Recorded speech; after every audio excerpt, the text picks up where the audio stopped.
Hello everyone and welcome back to my channel. I hope you're all well. So in this video we are going to be looking back at the first season of Manifest ahead of the second season's release very soon. Now I don't think the world expected the first season of Manifest to be as brilliant as it was, because kind of a show like this hadn't really been around, or kind of superhero stuff was kind of taking over the movie space and the TV space. So it kind of came out of nowhere, but it did so brilliantly. I was absolutely hooked from the first episode all the way to the last episode of the first season, and I cannot wait for the second season to be released. So because of that, I wanted to kind of look back and do a spoiler video review of the first season of Manifest, and also do some predictions of the second season of Manifest. Now, the storyline of Manifest is incredibly fascinating, incredibly gripping, and incredibly captivating as well. Now, the creator has said that he's got a 6-season plan for the show, and because it's been getting such good reviews and getting really good ratings as well, let's kind of hope that we're able to kind of see the 6-season plan come to life, and then we can kind of see where everything is kind of leading to. Now, the premise of Manifest is a simple premise, but it's just done so well. So effectively, there is a plane called Flight 828, and there's certain members of certain families in this plane, and the plane, for whatever reason, just suddenly disappears, and those that weren't on the plane presume those that were on the plane kind of died, because the plane is never to be seen again. However, the plane then returns 5 years later, so it's incredibly interesting kind of what happens when the plane suddenly comes back, because for the passengers no time has passed at all, whereas for those that were not on the plane 5 years have passed. And that's kind of the main premise for the TV show. The show then kind of splits off into two kind of story arcs. The first story arc is all about the relationship side of these different characters and the situations that they're put in. So for example, what would happen if somebody did come back into their old life 5 years later? What would happen in terms of those that they had left behind? Have they kind of moved on to new partners? Have they got new interests? What's kind of happening from a relationship point of view to kind of have someone go back into their old life 5 years later? So that's kind of one arc, which is all about the relationship side of the show. The second arc is all about the supernatural aspect and element of the show. So this is all about how the passengers of 828 now have these special kind of powers, callings, premonitions, where they can preempt what's going to happen in the future and are then kind of able to try to save the day. The storyline within this space is kind of where it does kind of come into its own, kind of takes a life of its own, and throughout the 16 episodes in the first season, you're kind of wondering, are these callings good? Can they be abused? How much do they kind of fall into the big narrative in terms of what's happening with these passengers? What's kind of that 6-season plan in terms of the callings, in terms of the supernatural element of it? And those that had not been on the plane, so the non-828 passengers, what does it kind of mean for them? Do they kind of feel like those that have returned are kind of angels? Are they kind of saints? Are they kind of spirits? What does this kind of mean on their level from a supernatural / relationship point of view? So it's very interesting, and obviously all of the different characters kind of use this in a different way, and they also have a bit of a thread in terms of, are the callings good? Are they evil? So it's kind of a lot of kind of supernatural, spiritual kind of questions that are raised within this space. And another part of the storyline within this kind of aspect is all about the government, who kind of realize that certain passengers have these abilities and they kind of want to weaponize and kind of use this to their advantage. And they have identified that one of the passengers is kind of able to use the callings and premonitions and predictions a lot better than the others, and they've labeled this person the Holy Grail and are going to stop at nothing to get them.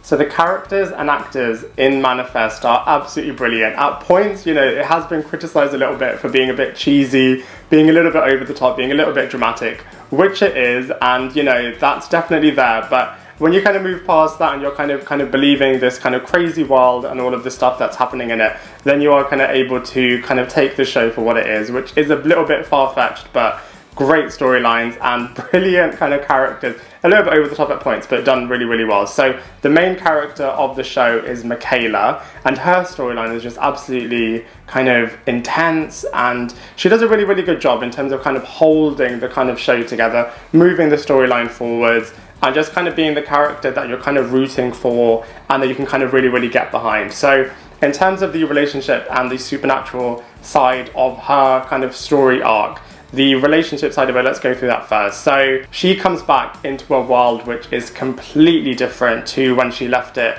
5 years ago. So she comes back to find out that her mother has died. She finds out that her fiance, who she was going to say yes to for marriage, has now married her best friend. And she still feels the guilt of unintentionally drink driving, and which led to her other best friend dying. She's still kind of carrying on that burden and that guilt. So a very intense situation to which she's returning to, and obviously because of the whole kind of psychological aspect of what's kind of happened to her, her career was put in question with the police, but she kind of is able to deal with that and is then a really useful character for all of the other passengers in terms of having a space within the police system. So in terms of the supernatural aspect, she kind of gets the callings the most in the beginning and is immediately kind of believing it, and for a little bit was kind of questioning it because certain meanings that she was kind of getting with the calling she kind of misinterpreted for something else, understandably so, but because of that she was just a bit unsure about whether or not the callings are good or evil, but kind of is believing in the passengers and all of the people that kind of get the callings the most. This was really tested throughout the latter parts of the season where she was trusting potential criminals and kind of even had a relationship with one of these characters as well. So kind of her storyline is very, very interesting, and like I said before, she holds the show incredibly well together. We then have Ben Stone, who's played by Jeff Banks, and he is the brother to Michaela. His storyline is really, really interesting as well. So he's coming back into a world in which obviously his mother has passed away as well, and his wife has now moved on with someone else, and he had twin kids, and one of those kids is now obviously grown up 5 years, and he has a bit of trouble kind of connecting with her and kind of bringing his wife on board with the whole kind of supernatural kind of space, and kind of sometimes putting other people above his own family, but done for the right reasons, and kind of having the issues of his wife not understanding this, and then kind of potentially her and her daughter running back to the other partner that they had while Ben was away. So it's just a really kind of interesting web of kind of family dynamics. So I feel like Ben holds the show in a different space because of the whole kind of family dynamic, and yeah, does a really, really good job in the show as well. In terms of the supernatural aspect of the show, he was probably the most reluctant and apprehensive about these callings because he's kind of from a very logical, scientific based background, so doesn't really believe in kind of like the hocus pocus kind of calling supernatural side of things. But then after that, he kind of is all on board once he's kind of seen, after seeing what the callings mean and how they can be used, and obviously his son is the Holy Grail and is able to kind of predict the future the most and kind of connects with the callings the most. So he kind of has to kind of get on board with it, and then kind of brings his other family members on board with it as well, and then kind of becomes the mastermind in terms of using the callings as well as logic to kind of add meaning. So his part in the whole kind of show is very, very important, and in some respects kind of is able to carry the audience from a point of view about those that are pessimistic and apprehensive about all of this supernatural stuff.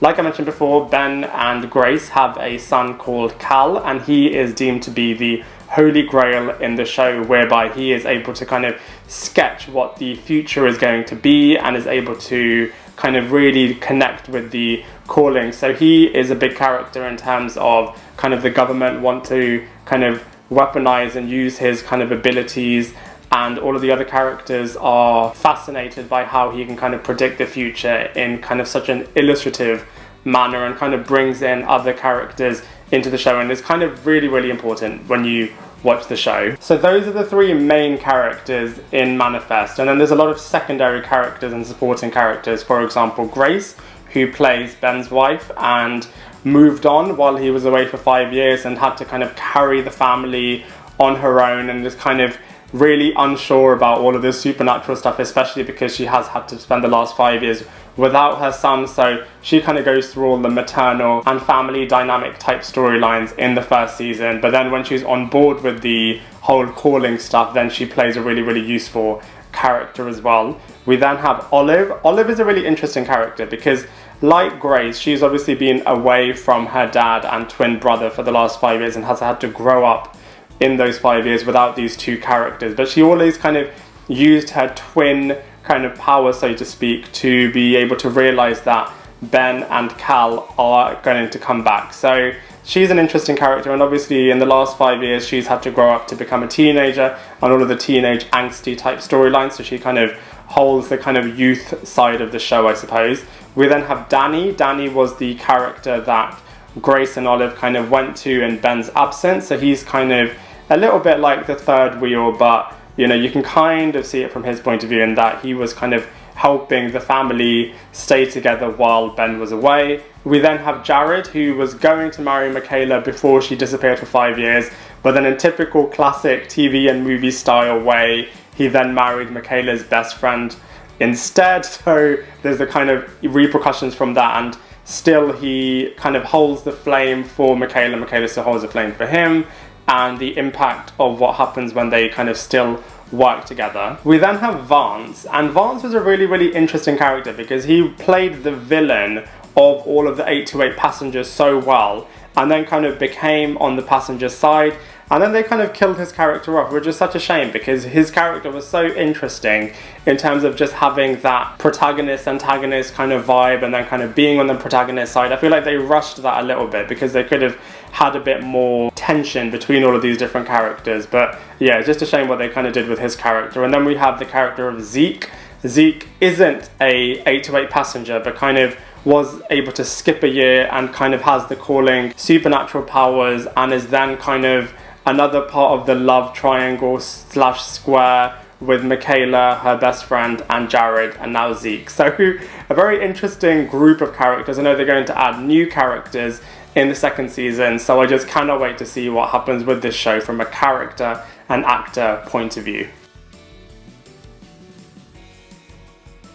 Considering this is a TV show, the visuals for Manifest are actually really, really good. It's obviously not Hollywood movie style, but for a TV show, it's actually really, really good. And, you know, the acting at points can put you off the visuals because it is a bit overly done and a little bit cheesy. But like I said, if you move past that, you'll realize that the visuals for the show are really, really captivating, especially when they kind of show the premonitions and some of the callings. Those are done really, really nicely. And about a third of the way through, the pace of the show just really, really picks up, and there are a lot of kind of intense scenes with kind of big action sequences as well. So from a visuals point of view, I would say that Manifest is really, really cool. So there are plenty of comparisons that you can make with Manifest. Obviously the first one that everyone did as soon as the kind of premise of the show came out was to compare it to Lost. I would say yes, you know, the plane aspect of both shows is the same, but you know, Lost was set on an island and then you kind of had flashbacks to present day with all of the different characters on kind of normal Earth. So I would say in some ways it's like Lost, but in a lot of ways it isn't like Lost. The premonition calling aspect, I would say, is compared a lot to Phoebe's powers from Charmed. So in that way you can compare Charmed with Manifest. And in terms of all of the family dynamics, I would compare that to a lot of other TV shows that are out there. It's very Americanized, so, you know, from the family dynamic over the top kind of nature of some of the storylines is definitely in line with kind of American TV, but we all love American TV for what it is. So I would say, you know, there's plenty of comparisons with Manifest and other TV shows. Overall, I thoroughly enjoyed the first season of Manifest. I cannot wait for the second season to drop because I've just been so glued, so hooked onto this show, and I just feel like it is such a decent show. And I hope that it does get its sixth season kind of vision, and that we're able to kind of see more and more adventures of these characters and of this world, because there's so much space that they can kind of take all of these different characters and storylines into. And for all of those reasons, I'm going to give the first season of Manifest a solid 7 out of 10. But don't go anywhere, because I know typically this is this part where my videos end, but I am now going to be doing another section, which is the predictions for the second season of Manifest. So welcome to this bonus stage of predictions for the second season of Manifest. So I've got 5 predictions for the second season of Manifest. Obviously the trailer has been dropped for the second season, so I have taken some of these from the trailer, but also some things that I'm thinking might happen from watching the first season. So obviously the first season ended on the cliffhanger of both Zeke and Jared, and potentially Michaela, being shot by Zeke's gun. I kind of feel like all 3 characters are going to survive. We've obviously seen Michaela and Zeke in the trailer, but I feel like Jared is going to survive as well. He has kind of been in all of the cast photos for the second season, and I just feel like the dynamic between Jared and Michaela just hasn't been fully explored yet. So I don't think they're going to get rid of that character. So I feel like all 3 of them are going to survive. I feel like the pilot might return. I know it seemed like he disappeared into the next 5 years of the show, kind of by going into the Black Lightning, but I feel like he could potentially return. If they don't bring him back in the second season, then I'm sure they're going to bring him back in maybe the 3rd, 4th or 5th seasons of the show. The big narrative around the second trailer has been on saving the passengers, so I feel like there's going to be a big storyline, the big mystery of how they can potentially prevent the death that's going to happen in the next 5 years of the survivors. So I feel like there's going to be a big storyline around that. My 4th prediction is that the Major is going to play a major role in the second season of the show. Obviously we know that she's now connected with Shivani because of her kind of therapy sessions, and she knows that Cal is the Holy Grail, so I feel like there's going to be a big kind of intense situation over a couple of episodes, I'm guessing, where she's probably going to try to kidnap Cal. She's going to use his abilities and his powers, and the other characters are going to try and save him, with that kind of being a big kind of plot point of the second season. The 5th one's a bit of a cheat prediction, but I just feel like we're going to kind of see a lot more of the other 191 passengers within the flight. I really liked what they did with Autumn's character in the first season, whereby she was a passenger, and because she was a passenger, everyone else that was a passenger kind of trusted her, but Autumn's character was kind of like a mole and was kind of feeding information to the evil characters, so to speak. So I feel like there's going to be a bit of mistrust happening with maybe some of the other 191 passengers. I feel like the Major and the government might offer some of the other 191 passengers a deal that they cannot say no to, so there's going to be a lot of betrayal and kind of double crossing, and yeah, I just feel like the second season is going to really up the ante from the first season and is going to be very gripping viewing. So yeah, I just cannot wait to see what the second season holds. So those are all of my thoughts on the first season and predictions of the second season. I'd love to hear from you, so please let me know anything that you think about in terms of what your thoughts were on the first season, what your predictions are of the second season, in the comment section below, and I look forward to seeing you in my next video.